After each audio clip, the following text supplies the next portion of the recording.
সরকার বিরোধী আন্দোলন পুনর্জীবিত করতে আবারও রাজপথে সক্রিয় হতে চাইছে বিএনপি।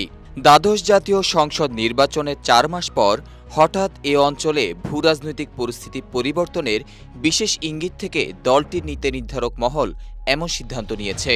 অনেকটা তড়িঘড়ি করে বেশ কিছু কর্মসূচি সামনে আনা হয়। এর মধ্যে শুক্র ও শনিবার ঢাকায় বেশ বড় আকারের জনসমাবেশ করতে সক্ষম হয়েছে দলটি। সমাবেশের পর নেতাকর্মীরা আরও উজ্জীবিত হয়েছে বলে মনে করছেন নীতি নির্ধারকরা।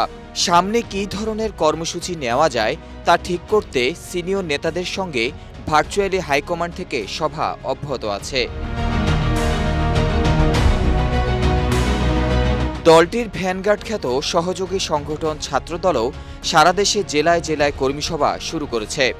একই সিদ্ধান্ত নিয়েছে কৃষক দলও।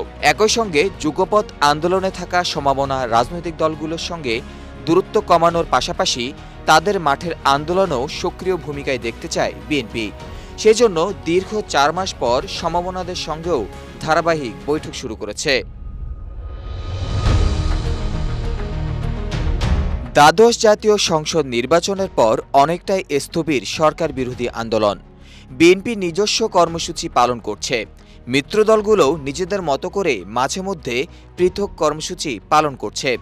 সমমনা রাজনৈতিক দল নিয়ে কোনো দিক নির্দেশনা না থাকায় বেশ কয়েকটি দল একেবারেই নিষ্ক্রিয় ভূমিকায়।